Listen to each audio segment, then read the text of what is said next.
On remercie Allah subhanahu wa ta'ala pour ses biens et ses grâces qu'il nous accorde. On lui demande de déverser ses grâces et ses bénédictions sur le prophète Mohammed sallallahu alayhi wa sallam. Nous allons donc rentrer dans le premier chapitre du livre de Kitab Nikah, qui est le livre du mariage dans le Sahih Muslim. Alors le cheikh l'imam Nawawi, Yahya, il dit, chapitre 1, le mérite du mariage pour celui qui en a le désir et qui dispose les capacités, ou bien qui dispose des capacités. Et la préférence du jeûne pour celui qui ne peut pas le faire et qui ne dispose pas des capacités. Ça, c'est le premier chapitre. Donc, vous devez savoir que l'imam Muslim, lorsqu'il a écrit son Sahih, l'imam Muslim n'a pas mis les chapitres. L'imam Muslim, il n'a pas mis les chapitres. Tous les chapitres que vous voyez là, chapitre de ça, c'est l'imam Nawawi qui l'a mis. Ce sont les gens qui ont fait le sharh, ou bien qui ont voulu faire le sharh de Sahih Muslim. Ce sont eux qui ont mis ça, qui ont mis les titres là. Mais l'imam Muslim lui-même, il n'a jamais mis quoi? Il n'a jamais mis les titres, n'est-ce pas, concernant son livre. Il a juste rappelé quoi? Les hadiths. Alors, nous allons commencer par le premier hadith. Il dit, l'imam Muslim dit, وحدثنا يحيى بن يحيى التميمي وأبو بكر ابن أبي الشيبة ومحمد بن علاء همداني جميعا عن أبي معاوية واللفظ ليحيى أخبرنا أبو معاوية عن الأعمش عن إبراهيم عن علقمة قال كنت أمشي مع عبد الله بمنى فلقيه عثمان فقام معه يحدثه فقال له عثمان يا أبا عبد الرحمن ألا نزوجك جارية شابة لعلها تذكرك بعد ما مضى من زمانك فقال عبد الله لئن قلت ذاك لقد قال لنا رسول الله صلى الله عليه وسلم يا معشر الشباب من استطاع منكم الباء فليتزوج فإنه أغض للبصر وأحسن للفرج ومن لم يستطع فعليه بالصوم فإنه له وجاء. Alors nous avons un hadith ici authentique. L'imam Muslim dit حدثنا يحيى ابن يحيى التميمي وأبو بكر ابن أبي شيبة ومحمد ابن علاء الهمداني جميعا عن أبي معاوية. C'est-à-dire que Yahya ibn Yahya التميمي et Abu Bakr ibn Abi Shayba et Mohammed ibn Ala al-Hamdani, ce sont les professeurs de l'imam Muslim. Donc ils disent Jami'an an Abi Muawiyah. Ils disent tous l'ont rapporté de qui? De Abu Muawiyah. C'est-à-dire que tous ces trois professeurs-là ont rapporté ce hadith à l'imam Muslim d'après Abu Muawiyah. Il dit Wallaf de Yahya. Il dit que les termes qui sont venus dans le hadith ici, ce sont les termes de qui? De Yahya ibn Yahya at-Tamimi. Akhbarana Abu Muawiyah anil A'mash. A'mash c'est qui? A'mash c'est Suleiman ibn Mahran, c'est un siqa. An Ibrahim, an Alqama. Il dit akhbarana, ici il a dit akhbarana. L'imam Muslim il fait une différence entre haddathana, haddathani, akhbarana et akhbarani. Ça c'est aussi des points que l'étudiant en ilm al-hadith il doit connaître. L'imam Muslim il fait une différence entre akhbarana et akhbarani et haddathana wa haddathani. Lorsque il dit haddathani ou bien haddathana, ça veut dire quoi? Haddathana ou bien haddathani, je vais commencer par ça. Lorsque vous voyez dans le livre de l'imam Muslim, il dit haddathani, ça veut dire que le professeur lui a dit ça à lui. Quand le professeur lui dit ça, il est seul. Lorsque le professeur lui dit ça, c'est-à-dire entre lui et le professeur, il est seul, lui et le professeur, l'imam Muslim dit haddathani. Et lorsque le professeur dit et qu'il est avec les autres étudiants, l'imam Muslim dit haddathana. Haddathani, ça veut dire il m'a dit. Haddathana, c'est-à-dire il nous a dit. Donc il dit, nous a donné l'information Abu Muawiyah. An A'mash, d'après A'mash. An Ibrahim, d'après Ibrahim, an Alqama, qui dit que, Alqama qui dit, je marchais avec Abdullah. Abdullah ibn Mas'ud. Amina. Celui-ci a été, donc, il marchait avec Abdullah ibn Mas'ud. Il dit, falaqiyahu Othman. Ils ont rencontré qui? Ils ont rencontré Othman. Faqama ma'ahu, yuhaddithuhu. Et il s'est levé, il s'est levé avec lui, et ils étaient en train de converser. Vous voyez? Donc ils ont eu une conversation tête à tête. Il lui a demandé, c'est-à-dire il a demandé à Ousmane, Ousmane lui a demandé, Abdurrahman, Abu Abdurrahman, tu ne veux pas qu'on te marie à une jeune? Ne veux-tu pas qu'on te marie à une jeune femme? N'est-ce pas? Peut-être que elle va te rappeler certains de tes souvenirs. Peut-être qu'elle va te rappeler certains de tes souvenirs, n'est-ce pas? Des jours qui sont déjà passés, etc. فقال عبد الله la in kulta zak, laqad qala Rasulullah sallallahu alayhi wa sallam. Il dit, c'est Abdullah qui répond maintenant, il dit, en réponse à ta parole, je te dis que le messager d'Allah nous a dit, ô vous les jeunes, celui d'entre vous qui peut se marier ou qui a les capacités de se marier, qu'il le fasse, car cela est mieux pour son visage, pour ses yeux, n'est-ce pas? Et celui qui ne peut pas, qu'il jeûne, car cela est une protection pour lui. Celui qui ne peut pas, qu'il jeûne, car cela est une protection pour lui. Donc ici, c'est un hadith qui prouve qu'on peut marier quoi? Une jeune fille. Oui. Et ici, lorsque Abdullah ibn Masoud a dit que le prophète a dit que, oh vous les jeunes, celui d'entre vous qui peut se marier, qu'il le fasse. Ici, ça ne veut pas dire que c'est forcément pour les jeunes. Hein. Même quelqu'un qui est vieux, qui a la possibilité de se marier, se marie. Donc, il ne faut pas dire que non, le mariage c'est seulement spécifique pour les jeunes. Non. Le mariage n'est pas spécifique aux jeunes. Même celui qui est vieux, n'est-ce pas? Qui a encore des désirs, qui veut se marier, il peut se marier, il n'y a pas de mal. Et la jeunesse, quand est-ce qu'on peut dire que quelqu'un est jeune? L'imam Nawawi, dans son livre, dans son explication, Sharh Sahih Muslim, il dit, celui qui n'a pas dépassé 30 ans est considéré comme jeune. Ça, c'est l'imam Nawawi qui dit. Il dit que celui qui a dépassé 30 ans, il n'est plus considéré comme jeune. Mais s'il n'a pas encore dépassé 30 ans, il est jeune. Donc, 27 ans, 28 ans, 26 ans, 25 ans, 18 ans, 17 ans, tout ça, il est jeune. L'imam Muslim dit ensuite, et ce hadith aussi, c'est un hadith aussi où certains savants se sont appuyés pour interdire la masturbation, à l'estimna. Ils disent parce que ici le prophète a dit que celui qui ne peut pas, qu'il jeûne, car cela sera une protection pour lui. Donc si la masturbation était halal, c'était permise, le prophète devait le dire ici. Il devait dire ici que celui qui ne peut pas se marier, qui se masturbe, parce que la masturbation c'est plus facile que le jeûne. Donc le prophète devait dire ici que qu'il se masturbe. Mais le prophète n'a pas dit, le prophète a dit qu'il jeûne. Donc ça veut dire quoi? Ça veut dire que c'est que la législation nous permet de faire, c'est quoi? C'est le jeûne. Donc pas dire non, c'est compliqué, je suis dans un endroit, c'est difficile, vraiment, non. Le prophète a dit ici que si tu ne peux pas faire le jeûne, car c'est une protection pour toi. Car c'est une protection pour toi. Donc ça c'est ce qu'il faut retenir ici, que la masturbation, elle est quoi? Elle est interdite en islam. Donc la masturbation, elle n'est pas licite en islam. Et bien évidemment aussi, je profite à rappeler entre parenthèses, le sujet c'est pas sur ça ici, parce que on veut expliquer un peu le mariage, etc.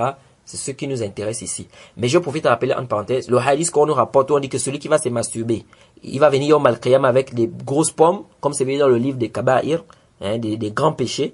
Ça c'est un hadith qui est da'if. C'est un hadith qui est da'if. Le hadith qui dit que celui qui va se masturber va venir au Al-Qiyam avec des grosses pommes, donc les pommes seront balèzes. Ça c'est un hadith qui est da'if, la yasih. ولا يثبت البتة. Alors l'imam Muslim continue, dit حدثنا عثمان بن أبي شيبة حدثنا جرير عن الأعمش عن إبراهيم عن علقمة قال إني لأمشي مع عبد الله بن مسعود بمنى إذ لقيه عثمان بن عفان قال فقال هلم يا أبا عبد الرحمن قال فاستخلاه فلما رأى عبد الله أن ليست له حاجة قال لي تعال يا علقمة فقال فجئت فقال له عثمان ألا نزوجك يا عبد الرحمن يا أبا عبد الرحمن جارية بكرا لعله يرجع إليك من نفسك ما كنت تعهد فقال عبد الله لئن قلت ذاك فذكر مثل حديث أبي معاوية. Donc, l'imam Muslim, ça, qu'on appelle ça, son manhaj, souvent, il rapporte les mêmes hadiths, il les met sur un même endroit. Vous voyez? Avec différentes chaînes de transmission. Parfois, il le fait pour plusieurs raisons. Parfois, c'est des mutaba'at. Parfois, il le fait, hein, c'est pour renforcer, par exemple, un hadith. Vous voyez? Parfois, il le fait, c'est pour des fawaïd, hadithiyya, c'est-à-dire pour des profits en matière de hadith. Vous voyez? Donc il a plusieurs raisons. C'est pourquoi l'imam, beaucoup des savants ont préféré le Sahih Muslim au Sahih Bukhari. Parce que l'imam Bukhari, qu'est-ce que lui fait? Lui, souvent, parfois, il coupe les hadiths. C'est-à-dire, il prend juste la partie dont il veut s'argumenter, n'est-ce pas, dans le chapitre. Or, l'imam Muslim, qu'est-ce qu'il fait? Parfois, il amène le hadith dans son intégralité. Parfois, qu'est-ce qu'il fait? Il amène toutes les chaînes de transmission sur dans un même chapitre. Vous voyez? C'est pourquoi, parfois, c'est les mêmes hadiths, vous allez trouver dans le Sahih Muslim, des mêmes hadiths. vous allez trouver le même hadith 4 fois, 5 fois dans le même chapitre. 4 fois, 5 fois. Dans la même place même, sur le même hadith, hein. Vous voyez ça 4, 5 fois. Mais vous vous demandez, mais pourquoi il a mis 4, 5 fois? Non. Lui, il amène parfois, c'est pour des fawaïd du hadith. Vous allez voir que parfois les chaînes de transmission sont différentes. Les chaînes de transmission sont quoi? Sont différentes. Mais il t'amène, par exemple, ici, il t'a amené Othman ibn Abi Shayba, qui est l'un des frères. Il dit, par exemple, ici, il a dit Haddathana Othman ibn Abi Shayba, qui est l'un des frères de qui? D'Abu Bakr ibn Abi Shayba. Or, là-bas, qui a rapporté, qui était le cheikh de l'imam muslim dans le premier hadith, c'est Yahya ibn Yahya Tamimi, qui était le cheikh de l'imam muslim. Abu Bakr ibn Abi Shayba, qui était le cheikh de l'imam muslim, et Mohammed ibn Ala al-Hamdani. Or, ici, puisque eux tous, ils ont rapporté d'Abu Muawiyah. Mais ici, là, ce n'est plus le même cheikh. L'imam muslim, ici, il y a un autre cheikh qui est qui? Othman ibn Abi Shayba, qui est le frère d'Abu Bakr ibn Abi Shayba. Vous voyez? Donc ici, c'est un autre cheikh. Donc il t'amène le même hadith, mais il te fait comprendre que ce hadith-là aussi, je l'ai pris d'un autre cheikh. Vous voyez? Haddathana Jarir, anil A'mash. Donc ici, parfois c'est pour cela, vous allez voir que l'imam muslim apporte souvent beaucoup de chaînes de transmission par rapport au hadith. Donc ça c'est le deuxième hadith. Presque la même chose qu'on avait déjà vu. Est-ce que tu veux qu'on te marie à une jeune vierge? Peut-être qu'elle va faire quoi? Qu'elle va te rappeler de tes souvenirs comme on a expliqué. Et il a rappelé le même hadith qu'on a cité précédemment. Ensuite il dit Haddathana Abu Bakr ibn Abi Shayba. Abu Bakr ibn Abi Shayba, c'est le cheikh, celui qui a écrit Musannaf ibn Abi Shayba. Musannaf ibn Abi Shayba. Donc il fait partie des professeurs de l'imam muslim. Il dit Haddathana Abu Bakr ibn Abi Shayba. Wa Abu Kurayb. Qala, les deux ont dit Haddathana Abu Muawiyah anil A'mash an Umara ibn Umayr. عن عبد الرحمن بن يزيد عن عبد الله قال لنا رسول الله صلى الله عليه وسلم يا معشر الشباب من استطاع منكم الباء فليتزوج فإنه أخض للبصر وأحسن للفرج فمن لم يستطع فعليه بالصوم فإنه له وجاء. Donc il nous rapporte encore le même hadith de Abdullah ibn Mas'ud, mais là avec une autre chaîne de transmission. Il dit Hadathna Abu Bakr ibn Abi Shayba. Abu Bakr ibn Abi Shayba qui est son professeur, qu'on a vu qui est le frère de Othman ibn Abi Shayba. Il dit que Abu Kurayb lui a dit. Donc Abu Kurayb et Abu Bakr ibn Abi Shayba, les deux ont rapporté ce hadith de Abu Muawiyah, qui lui a rapporté de A'mash, qui a rapporté de qui? De Umar ibn Umayr, qui sont tous des thiqat. Et ils ont tous pris ça de qui? C'est-à-dire que Umar ibn Umayr, il a pris ça de qui? De Abdurrahman ibn Yazid, qui lui a pris de qui? d'Abdullah ibn Mas'ud. Il dit que le prophète nous a dit, oh vous les jeunes, celui d'entre vous qui peut se marier, qu'il le fasse. Alors c'est le même hadith qu'on vient à peine de citer.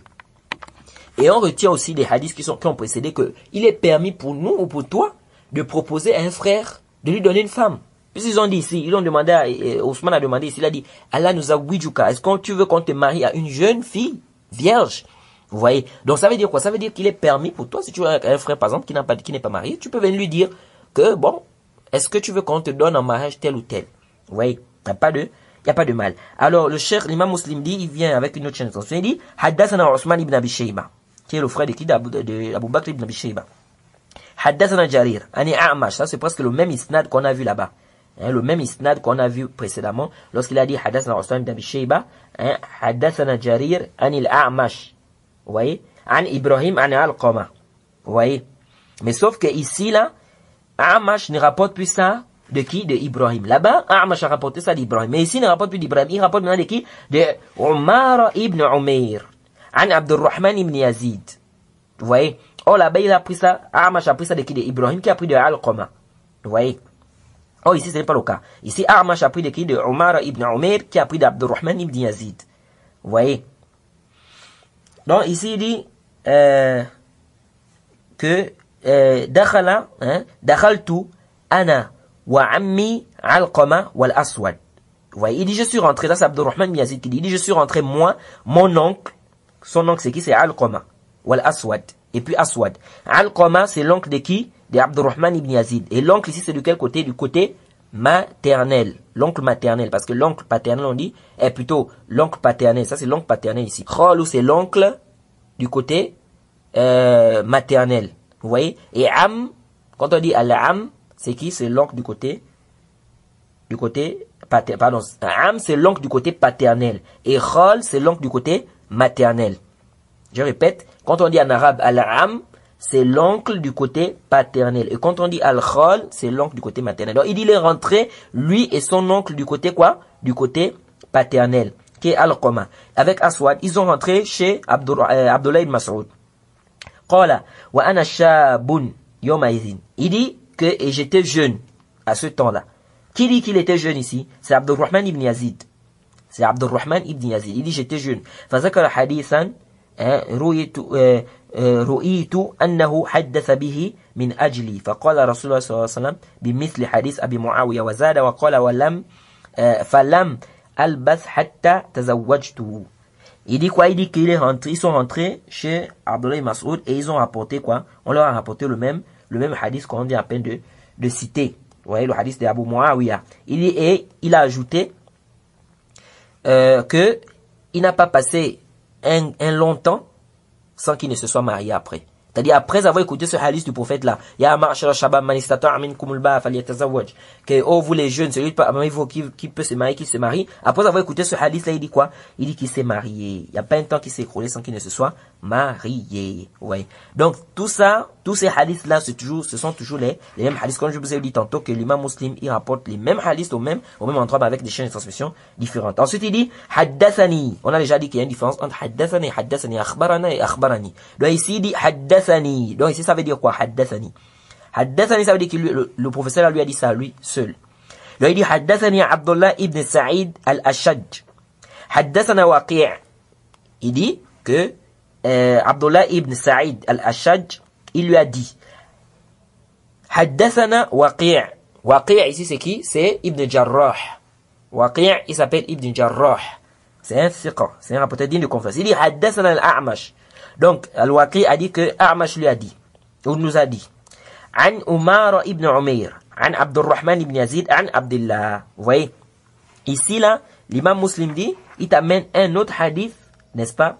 Ou sinon même le même hadith qui vient à peine de citer, mais avec une chaîne de transmission différente. Ici maintenant son professeur c'est qui? C'est Abdullah ibn Sa'id, qui a appris de qui? De Waqi'. Qui lui qui prend des A'mash toujours, qui est Suleiman ibn Mahran, qui prend des Umar ibn Umayr, an Abdurrahman ibn Yazid, qui prend des qui? Des Abdullah ibn Mas'ud. Il dit quoi là? دخلنا عليه وأنا أحدث القوم بمثل حديثهم ولم يذكر فلم ألبث حتى تزوجته. Ici t'amène le même hadith qui t'a cité précédemment, mais d'un autre cheikh. Et il amène une faïda ici. Il dit que il a rapporté le même hadith, mais il n'a pas dit à la fin que je n'ai pas passé, il n'y a pas un temps qui s'est écroulé, après je me suis marié. Mais juste un petit temps s'est écroulé et je me suis marié. C'est-à-dire que le premier hadith qu'il a cité, le hadith de Othman ibn Abi Shayba. Dans ce hadith, qu'est-ce que Al-Qama a dit à la fin? Il a dit, après, il n'y a pas un long temps qui s'est écroulé sans que je me sois marié après. Vous voyez? Et dans le hadith de son autre cheikh, il n'a pas mené cette partie-là. Il n'a pas mené cette partie. C'est ce qui prouve. Et là, pourquoi on dit toujours aux gens, ce n'est pas parce que tel professeur a rapporté, c'est pas parce que tel élève a rapporté une parole que d'autres étudiants n'ont pas rapporté que le hadith devient da'if. Et on avait rappelé ça parce qu'il y a des gens aujourd'hui c'est comme ça. Et non mais il n'a pas rapporté ça dans sa version, c'est tel qui a rapporté, il est le seul qui a rapporté donc c'est da'if. Non. Vous voyez, ici il t'apporte ça pour te faire comprendre que il a un autre professeur, il a pris le même hadith d'un autre professeur mais qu'il ne lui a pas rapporté cette partie. Vous voyez, donc ici il n'y a pas de problème. Ensuite il t'amène un autre hadith, il dit haddathani Abu Bakr. C'est qui ici Abu Bakr? Ici, Abu Bakr, ici, c'est Ibn Nafi' al-Abdi, qui n'est pas Abu Bakr ibn Abi Shayba. Ici, ce n'est pas Abu Bakr ibn Abi Shayba, qu'on venait de voir. Ça fait partie aussi des professeurs de l'imam Muslim. Il dit, Haddathani Abu Bakr ibn Nafi' al-Abdi, Haddathana Bahz, Haddathana Hammad ibn Salama, an Thabit, an Anas. Ah, c'est le hadith qu'on a cité dans notre premier cours. Hein? Et qu'il y a des compagnons qui sont venus voir les femmes du prophète. Elles ont expliqué, et ils se sont étonnés, ils ont dit, mais ça, c'est le messager d'Allah, qui est meilleur que nous, et il fait beaucoup d'adoration comme ça, mais qu'est-ce que nous on doit faire? Voilà pourquoi, parmi eux, il y a un qui a dit, non, moi je vais jamais me marier alors. L'autre a dit, moi je vais plus manger la viande. L'autre a dit, moi je vais pas dormir, je vais passer toute la nuit en adoration. Le prophète s'est sorti, il dit, qu'est-ce que les gens ont pour dire telle chose ou telle chose? Ici, on tire de ce hadith quoi, que lorsque tu as entendu quelque chose d'un frère, par exemple, qui a fait une erreur sur un point, tu peux venir, tu expliques, n'est-ce pas? Mais tu peux ne pas citer son nom. Tu viens, tu dis comment est-ce que les gens peuvent dire tel ou tel chose. Ici, c'est la preuve, le prophète ici a bien entendu, il sait bien les gens qui ont dit, mais malgré ça, il a dit, quand les gens à dire telle ou telle chose. En fait, il a dit quoi? Quand les gens à dire telle ou telle chose. Il a dit, qu'est-ce que ces gens-là ont de dire telle ou telle chose? Il n'a pas cité le nom ici. Il dit, moi je prie, je dors, je jeûne, je rends le jeûne, et je me marie. Celui qui se détourne de ma sunna ne fait pas partie des miens. Vous voyez? Donc ici, ça nous montre ici, et ça nous amène à faire attention aux bid'ah. Aux bid'ah. Parce que aussi le prophète a dit, celui qui se détourne de ma sunna ne fait partie des miens. Et les bid'ah, c'est comme ça que ça rentre. Parce que les gens pensent que le plus souvent, les gens qui font la bid'ah, c'est quoi? Ils pensent qu'ils sont en train de se rapprocher d'Allah subhanahu wa ta'ala. C'est ça le problème. Ils pensent qu'ils sont en train, parce qu'eux, ils ont pensé que le fait de ne pas se marier, le fait de prier toute la nuit, de ne pas dormir, ils se sont dit que ça c'est une adoration, on va se rapprocher d'Allah, on se rapproche d'Allah subhanahu wa ta'ala. Allah va nous aimer à travers ces adorations. Mais ici on dit que ce n'est pas la bonne intention qui justifie l'acte. C'est-à-dire c'est pas parce que tu as une bonne intention que ton acte devient licite. Et pourtant ces gens-là, ils avaient une bonne intention ici. Quelqu'un qui va dire qu'il prie toute la nuit, sans dormir, c'est une bonne intention. Il faut donner à chaque chose son droit. Ton corps aussi a besoin de se reposer, tu dois te reposer. Donc le prophète a dit, je suis celui qui craint le plus, dans d'autres versions même, le prophète a dit, je suis celui qui craint le plus Allah parmi vous. Mais malgré ça, je prie, je dors, je marie les femmes, je jeûne et je rends. Donc quelqu'un qui va même dire qu'il jeûne toute l'année, on va dire non, tu ne peux pas jeûner toute l'année. An Sa'd ibn Abi Waqqas, qala, radda Rasulullah sallallahu alayhi wa sallam ala Uthman ibn Maz'un at-tabattul, walau azina lahu lakhtasayna. Vous voyez, on va rapidement, parce qu'il reste combien de hadiths? Il reste 2 hadiths. Rapidement, et puis on va expliquer. Il dit, Haddathani Abu Imran, Muhammad ibn Ja'far ibn Ziyad, Haddathani Ibrahim ibn Sa'd, an ibn Shihab al-Zuhri, معروف, عن سعيد بن مسيب قال سمعت سعد يقول رد على عثمان ibn مزعون التبتل ولو أذن له لاختصينا.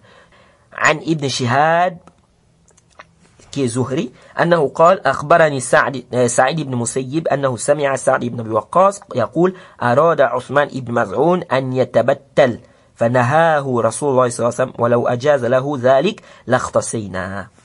Alors ici, tous ces hadiths-là nous parlent d'un seul point. C'est quoi? C'est le célibat. At-tabattul, c'est le fait de ne pas quoi? De ne pas c'est le fait de laisser le mariage, de délaisser le mariage. Hein? Comme les savants ont dit, at-tabattul huwa inqita' anin nisa wa tark an-nikah inqita'an ila ibadatillah. C'est le fait de ne pas se marier complètement, c'est-à-dire vivre dans le célibat. Pourquoi? Pour décider seulement d'adorer Allah subhanahu wa ta'ala. Dit que je ne me marie pas pour adorer seulement Allah subhanahu wa ta'ala. Ça on appelle ça at-tabattul. Et ici le prophète a interdit à Othman ibn Maz'un de le faire. Vous voyez, le prophète lui a pas permis de faire quoi? At-tabattul. Et les autres compagnons ont dit, s'il avait permis, si le prophète lui avait permis de faire at-tabattul, si le prophète l'avait permis, c'est-à-dire at-tabattul, si le prophète l'avait permis, il dit, on aurait certes choisi la castration. On aurait certes choisi la castration. C'est-à-dire que si le prophète avait permis à Othman ibn Maz'un, si le prophète lui avait permis de faire le célibat ou de rester sans, ou de couper les liens avec les femmes, c'est-à-dire de décider de ne pas se marier, n'est-ce pas, par adoration à Allah, si Allah lui avait permis cela, ils disent quoi? Ils auraient certes fait quoi? La castration. Vous voyez? Et de là, les savants tiraient qu'il n'est pas permis pour nous de faire quoi? De faire la castration. Hein? La castration, c'est quoi? C'est le fait de empêcher, ou bien c'est le fait d'annuler cette capacité qui te permet de faire quoi? De procréer. Hein? Vous voyez ça? Et c'est un rapport directement avec quoi? Avec comment on appelle?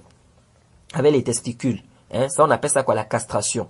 La castration. C'est-à-dire que tu ne vas plus procréer, tu n'auras plus de désirs, etc. envers les femmes. Ça, c'est pas permis.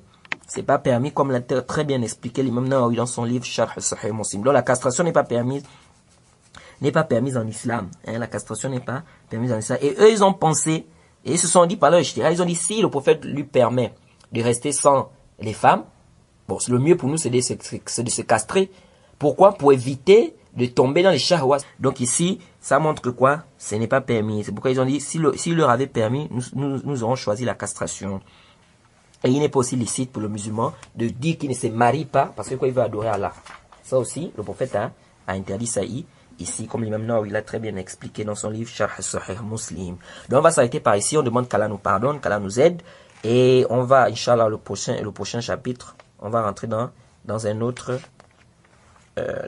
hadith. Donc ici, ce qu'il faut retenir ici de ce hadith, c'est que celui qui a la capacité de se marier, qu'il se marie. Celui qui a la capacité de se marier, il se marie. Et celui qui ne peut pas, qu'est-ce qu'il fait? Il fait le jeûne. Celui qui ne peut pas, il fait quoi? Il fait le jeûne. Bon, il reste... Bon, le chapitre qui suit, c'est un chapitre qui a au moins combien? 3 hadiths. On peut prendre ça aussi. On peut prendre rapidement les 3 hadiths là, expliquer ça. Comme ça, on va directement rentrer le prochain cours sur le nikah al-muta'a, le mariage de jouissance. Ici, on va prendre les 3 hadiths qui restent là. Les 3 hadiths qui restent, le chapitre suivant, et on va essayer d'expliquer, Inch'Allah.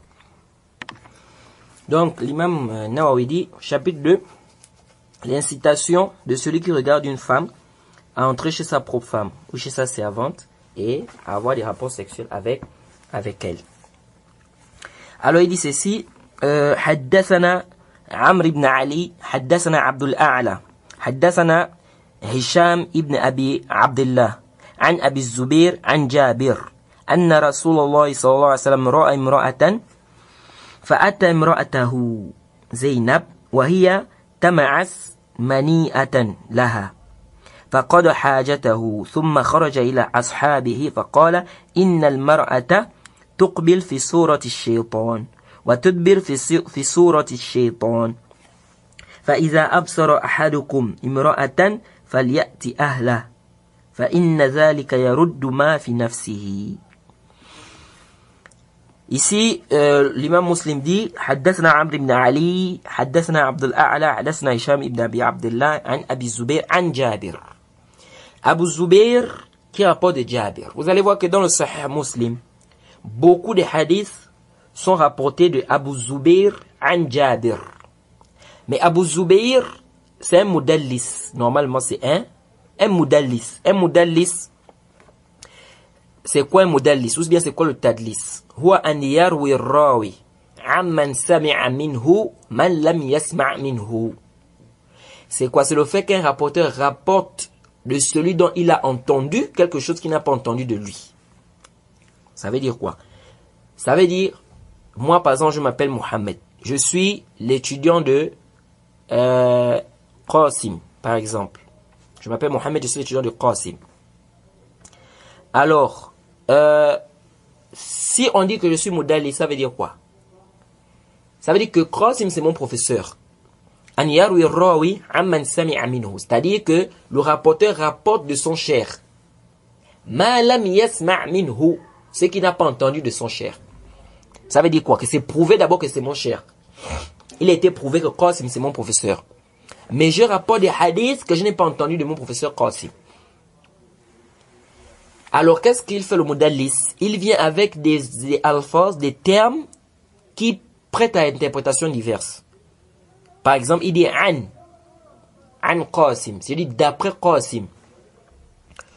Lorsque je dis d'après Qasim, puisqu'on sait que Qasim c'est mon professeur, donc on peut penser que j'ai entendu ça de Qasim. Alors qu'en vérité, moi je n'ai pas entendu de Qasim. J'ai entendu de quelqu'un d'autre qui a entendu ça de mon professeur. Mais ici, je ne peux pas te dire Sami'tu.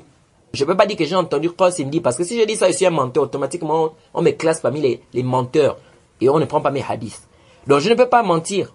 Donc je suis obligé, puisque je veux rapporter un hadith de mon cher, et souvent il y a plusieurs raisons. Quelles sont les raisons qui amènent un modaliste de devenir ou bien de faire le tadlis? Il y a plusieurs raisons. Parmi les raisons, le ulu. Il veut que la chaîne de transmission soit courte. Vous voyez, il n'a pas envie qu'il y ait entre lui et son professeur un intermédiaire. Alors qu'est-ce qu'il fait? Il dit d'après mon professeur. Mais lorsque je dis d'après mon professeur, ça veut dire que j'ai entendu de mon professeur? Non. Lorsque tu dis d'après Mohamed, ça ne veut pas dire que forcément tu as entendu. Il se peut que j'ai entendu, comme il se peut que tu n'aies pas entendu ça de lui. Par exemple, tu dis d'après Mohamed, c'est pas clair. Or, si tu dis Mohamed m'a dit, ah là c'est clair. Là c'est clair que tu as entendu. Donc, bref, alors donc, Abu Zubair, lorsque vous allez voir dans le Sahih Muslim, il a rapporté beaucoup de hadiths de Abu Zubair an Jabir. Et Abu Zubair c'est un mudallis. Et un mudallis, lorsqu'il vient dans la chaîne de transmission, son hadith est daïf. Un mudallis, lorsqu'il vient dans la chaîne de transmission et qui ne dit pas clairement qu'il a entendu de tel, son hadith est daïf. Pourquoi? Parce que c'est un mudallis. Donc il cache le rapporteur qui est entre lui et son professeur. Donc il doit nous dire clairement qu'il a entendu ça de son professeur. Sinon, le hadith reste daïf. Donc il faut un autre hadith où il a dit clairement qu'il a entendu de son professeur. À ce moment, on prend le hadith. Mais sinon, le hadith reste daïf. Donc vous allez voir que Abu Zubair rapporte beaucoup de Jabir dans le Sahih Muslim. Mais attention ici. Abu Zubair, lorsqu'il rapporte de Jabir, lorsqu'il dit an Jabir, normalement c'est daïf. Pourquoi? Parce qu'il dit d'après Jabir, il n'a pas dit clairement qu'il a entendu de Jabir. Donc c'est un mudallis, c'est daïf. Mais il y a Layth ibn Sa'ad. Layth ibn Sa'ad, s'il rapporte de Abu Zubair, ici le hadith authentique, même si Abu Zubair dit an Jabir, même si Abu Zubair dit d'après Jabir. Donc Layth ibn Sa'ad, s'il rapporte de Abu Zubair, qui rapporte de Jabir, Ici, même si Abu Zubayr n'a pas dit j'ai entendu, clairement le hadith est authentique. Pourquoi? Parce que Lays ibn Sa'd, il prenait de Abu Zubayr que les hadiths qu'il a entendus de Jabir. Les hadiths qu'il n'a pas entendus de Jabir lui-même, il ne prend pas. Donc lui, là, il ne prenait que les hadiths que Abu Zubayr a entendus de Jabir. Donc ça veut dire quoi? Ça veut dire que même si Abu Zubayr ne dit pas j'ai entendu, du moment où c'est Lays ibn Sa'd qui rapporte d'Abu Zubayr, ici le hadith est authentique. Pourquoi? Parce que ici, lui ne prenait que les hadiths où Abu Zubayr avait entendu de qui? De Jabir. Oui. Donc l'imam Muslim est venu avec cette version-là. Donc si on regarde seulement cette version, si on regarde seulement cette chaîne de transmission-là, normalement il y a une faiblesse. Pourquoi? Parce qu'il dit Abu Zubayr an Jabir. Vous voyez? C'est pourquoi l'imam Muslim t'amène maintenant d'autres chaînes de transmission pour venir te montrer que ce hadith-là est authentique. Il t'amène d'autres chaînes de transmission pour te montrer que ce hadith est authentique. C'est pourquoi on dit que aux gens qui disent que non, le hadith est daif, même s'il y a un autre hadith daif, ou bien 4, 5, 6 hadiths qui sont venus faibles dans le même contexte, ça ne peut pas se renforcer. Ici on dit ça c'est un faux manhaj. Parce que même l'imam Muslim, il a employé ce manhaj dans son sahih. Et on avait déjà expliqué ça. Qu'un hadith peut venir daif, mais si ça vient dans d'autres chaînes de transmission aussi, qui sont daif également, 4, 5, 6, ça vient se renforcer, le hadith ça devient Hassan. Le hadith ça devient quoi? Devient authentique. Le hadith devient authentique. Vous voyez, mais bien évidemment avec des conditions. Ça m'a mis des conditions pour qu'un hadith se renforce. Donc, ça c'est un hadith qui est authentique. C'est pourquoi il vient avec une autre chaîne de transmission. Ici, on va voir ça tout à l'heure. Mais d'abord, le hadith dit quoi? Il dit que le messager d'Allah, le prophète Mohammed sallallahu alayhi wa sallam, est sorti. Il a vu quoi? Il a vu une femme. Le prophète a regardé une femme. Il est rentré chez sa femme Zainab, qui était en train de faire quoi? De tanner un morceau de cuir. Et il a eu des rapports avec elle. Puis de retour chez ses compagnons, il a dit quoi? Il a dit la femme, lorsqu'elle marche, n'est-ce pas? Elle est à l'image de Satan, n'est-ce pas? Il a dit donc, une fois que l'un d'entre vous regarde une femme avec désir, une femme qui n'est pas licite pour lui, doit entrer, avoir des rapports avec sa propre femme, ou bien son esclave. Donc le prophète dit ici quoi? Que si quelqu'un par exemple a vu une femme étrangère, donc une femme qui lui est interdite, à la route, n'est-ce pas? Et il était attiré, il a eu un désir envers cette femme. Le prophète dit qu'il rentre chez lui et qu'il parte avoir des rapports sexuels avec sa femme. Car cela fait quoi? Cela va repousser ce désir qu'il a eu, cette tentation qu'il a eu à la route. Vous voyez? Et ça c'est une preuve et un délit. Beaucoup de gens ne savent pas. C'est pourquoi vous voyez beaucoup de gens tomber dans des complications. Il va draguer des femmes n'importe comment en route, il va machin. Non, le prophète a donné le remède. Il dit si tu vois une femme qui te plaît en route, pour ne pas tomber dans la tentation, retourne chez toi pour avoir des rapports sexuels avec ta femme. Lorsque tu auras des rapports sexuels avec ta femme, tu seras certainement fatigué et ce sera difficile pour toi d'avoir encore un désir pour cette femme qui est dehors, qui est en route. Vous voyez? Et le prophète lui-même a appliqué cela. C'est pourquoi ici de ce hadith on comprend que le prophète nous enseignait non seulement par sa parole, mais lui-même aussi par ses actes. Donc lui-même il a d'abord lui-même appliqué, donc il nous enseigne à travers l'acte et il nous enseigne à travers quoi? La parole. Vous voyez? Maintenant qu'est-ce que ça veut dire ici? À l'image de Shaitan. Ça veut dire que la femme c'est un Shaitan? C'est Satan? Non, pas du tout. Et ça veut dire ici que c'est un qiyas. Le prophète a fait l'analogie ici.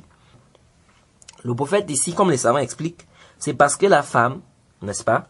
De la même manière que la femme séduit, n'est-ce pas? L'homme, elle attire l'homme. C'est de la même manière que Satan aussi séduit l'homme en lui insufflant dans sa poitrine les mauvais conseils, etc. Vous voyez? Donc c'est dans ce sens-là que le prophète a dit que l'image de la femme marche à l'image de Shaitan. Ça ne veut pas dire que la femme c'est un démon. Non. Parce qu'on voit beaucoup de gens comme ça. Oh, la femme c'est un diable. Non, non, non. Ce n'est pas ça. Ce n'est pas ça. Le prophète a fait ici l'analogie. Et pourquoi? Parce que la femme attire l'homme. La femme attire l'homme. Donc les tentations, donc c'est par rapport aux tentations de la femme qui ressemblent également aux tentations du Shaitan. C'est pourquoi le prophète a dit quoi? Que lorsqu'elle marche, elle est quoi? Elle est à l'image de Shaitan. Elle a dit quoi? On a enjolivé aux gens l'amour des choses qu'ils désirent. Femme. On a enjolivé aux gens l'amour des choses qu'ils désirent. Femmes, enfants, trésors thésaurisés d'or et d'argent, chevaux marqués, bétail, champs. Tout cela, c'est l'objet de jouissance pour la vie présente. Alors que c'est auprès d'Allah qu'il y a bon retour. Ouais. Donc la femme aussi, c'est une fitna. Et le prophète l'a dit, que je n'ai pas laissé une fitna grave dans ma communauté comme la fitna des femmes. Ouais, la femme, c'est une tentation. La femme est une tentation. C'est pourquoi la femme doit rester chez elle. Pourquoi le prophète a dit al-mar'atu awra. Et vous voyez les sagesses de l'islam. C'est pourquoi le prophète a dit la femme est une nudité. voyez, c'est pourquoi l'islam ordonne à la femme de couvrir son corps, de porter le voile, de porter des vêtements qui traînent jusqu'au sol. Vous voyez, pourquoi? Parce que la femme, elle, c'est une tentation pour l'homme. Vous voyez, parce que la femme est une tentation pour elle. C'est pourquoi à l'origine, la femme doit rester chez elle. Ça c'est l'origine. C'est pourquoi elle a dit waqarna fi buyutikunna. Elle a dit quoi? Demeurez dans vos demeures. Parce que la femme est une tentation. Vous voyez? Et la législation lui a permis, par exemple, de sortir à la mosquée. Comme c'est venu dans les hadiths. Où le prophète a dit la tamna'u ima Allah al-masajid. Vous voyez? Donc la femme, à l'origine, elle reste à la maison. Vous voyez? Maintenant, la femme peut aller à la mosquée. C'est permis, la législation l'a permis. Le prophète a dit n'interdisez pas aux serviteurs d'Allah, ou bien aux femmes, aux serviteuses d'Allah d'aller à la mosquée. Ne leur interdisez pas. Vous voyez? C'est pourquoi certains savants disent mafhoum mukhalafa de ça, c'est que le mari peut interdire sa femme de sortir pour autre chose. Parce que ici, on a interdit au mari d'interdire sa femme d'aller à la mosquée. Ça, c'est l'origine. La femme reste où? À la maison. Pourquoi? Parce que c'est une tentation. Vous voyez? Et même là encore, même comme le prophète a permis à la femme d'aller à la mosquée, il dit quand même que prier chez elle, c'est meilleur. Vous savez, la femme qui était venue voir le prophète qui avait dit لقد علمت أنك تحبين الصلاة معي وصلاتك في بيتك خير لك من صلاتك في حجرتك وصلاتك في حجرتك خير لك من صلاتك في قومك وصلاتك في قومك خير لك من صلاتك في مسجدي. C'est le prophète qui lui a dit, il dit, je sais que tu aimes prier avec moi, mais sache que ta prière chez toi, dans la mosquée de ton peuple, est meilleure que ta prière, n'est-ce pas? Et plutôt ta prière dans ta maison est meilleure que ta prière chez ton peuple. Et ta prière dans ta chambre est meilleure que ta prière dans ton salon ou bien chez toi. Vous voyez? Et ta prière chez toi dans ta maison est meilleure que ta prière chez moi ici dans ma mosquée. Donc la prière d'une femme dans sa mosquée, chez elle, c'est meilleur que la prière d'une femme dans la mosquée du prophète. Ça c'est la mosquée du prophète. Il dit fi masjidi. Donc c'est mieux pour la femme de prier où? À la maison. C'est mieux pour la femme de prier à la maison. La prière en jama n'est pas obligatoire pour la femme. Mais si elle veut aller à la mosquée aussi, le mari ne doit pas lui interdire. Le mari ne doit pas lui interdire. C'est pourquoi il y a même un hadith qui a été rapporté d'Aïcha. Aïcha qui disait que si le prophète voyait ce que les femmes faisaient maintenant, il devait leur interdire d'aller à la mosquée. Vous voyez? Ça c'est Aïcha qui dit.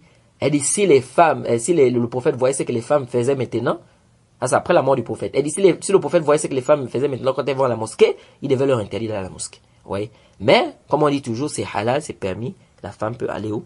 Peut aller à la mosquée. Le mari ne doit pas lui interdire cela. Donc ça c'est un hadith authentique. C'est pourquoi l'imam muslim vient avec une autre version. Ici une autre chaîne de traduction. Il dit Haddathana Zuhair ibn Harb. Zuhair ibn Harb fait partie des grands professeurs de l'imam muslim. Vous allez voir que parmi les professeurs de l'imam muslim, dans le sens sahih, les gens avec qui il a rapporté plus de hadiths, vous allez trouver Zuhair ibn Harb. Vous allez trouver Abu Bakr ibn Abi Shayba. Ce sont des gens parmi lesquels Muslim a rapporté plus de hadiths. Il dit Haddathana Abdus Samad ibn Abdul Warith. Haddathana Harb ibn Abi Aliya. Haddathana Abu Zubair an Jabir ibn Abdullah. Anna Nabiyya sallallahu alayhi wa sallam ra'a imra'atan fazakara bimithlihi. غير أنه قال فأتى امرأته زينب وهي تمعس منيئة ولم يذكر تدبر في سورة الشيطان. Vous voyez? Imam Muslim amène une autre version ici, il dit que il rapporte bien de son cher Zuhair ibn Harb qui a pris de Abdul Samad ibn Abdul Warith qui lui a pris de qui? De Harb ibn Abi Aliya qui a pris d'Abu Zubayr qui a pris de Jabir. Il a rapporté le même hadith qu'il vient de citer. Il dit Fazakara bi mislihi, c'est-à-dire le même hadith qui a été cité. Il dit sauf que dans le hadith là, dans la version de Zuhair ibn Harb qui est l'un des professeurs de l'imam muslim, il n'a pas mis la partie où il dit que, ou bien là l'image de Satan. Vous voyez? Il dit qu'il n'a pas rapporté quoi? Il n'a pas rapporté cette partie là. Vous voyez? وحدثني سلمة ابن الشبيب حدثنا حسن ابن أعين حدثنا معقل عن أبي الزبير قال جابر سمعت النبي صلى الله عليه وسلم يقول إذا أحدكم أعجبته المرأة فوقعت في قلبه فليعمد إلى امرأته وليواقعها فإن ذلك يرد ما في نفسه. Donc c'est presque le même hadith, mais là il se met une autre version qui est la version de Salama ibn Shabib, qui est l'un des professeurs de l'imam Muslim également, qui rapporte de Hassan ibn A'yan, qui lui rapporte de qui? De Ma'qil, qui rapporte de Abu Zubair, qui toujours rapporte, il dit, Jabir a dit qu'il a entendu le prophète dire, si l'un d'entre vous voit une femme qui lui plaît, si l'un d'entre vous voit une femme qui lui plaît, et que dans son cœur, il ressent un désir, qu'il parte retrouver sa femme, et qu'il ait des rapports avec elle, car cela va repousser cette tentation. Donc ça, c'est ce qu'il faut retenir ici dans ce chapitre. C'est ce qu'il faut retenir dans ce chapitre. C'est quoi? C'est que si un homme, n'est-ce pas, tu as vu une femme à la route ou bien quelque part et tu as eu un désir, le mieux pour toi, c'est de retourner vers ta femme, n'est-ce pas, pour assouvir ce désir, afin de repousser quoi? Ce désir-là, ou bien cette tentation-là, qui pourra, ou bien qui risquerait de te pousser, n'est-ce pas, à commencer à draguer la pauvre femme ou bien à chercher à avoir des rapports sexuels avec cette femme-là. Donc, tu retournes chez ta femme pour avoir des rapports sexuels avec elle. C'est ce qu'il faut retenir dans ce hadith. Et l'imam Nawawi, dans son livre Sharh Sahih Muslim, il dit quelque chose de très important. Yustanbat min hadha annahu yanbaghi laha an la takhruj bayna ar-rijal illa lid-darura wa annahu yanbaghi lir-rajul al-ghadd an thiyabiha wal-i'rad anha mutlaqan. Il dit, on tire de ce hadith que la femme ne doit pas sortir entre les hommes, sauf s'il y a une nécessité ou une contrainte. Et que l'homme aussi doit baisser son regard. Ne doit pas regarder quoi? Les femmes qui lui sont quoi? Interdites. Vous voyez? Qui lui sont interdites. Donc, ici, qui lui sont interdites, pardon. Donc, ici, qu'on appelle ça, la femme, à l'origine, comme je disais tantôt, doit quoi? Doit rester à la maison. Donc, on va s'arrêter par ici. On demande qu'Allah nous aide, qu'Allah nous facilite.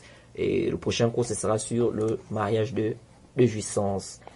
Wa subhanaka Allahumma bihamdika ashhadu an la ilaha illa anta astaghfiruka wa atubu ilaik. Assalamu alaikum wa rahmatullahi wa barakatuh.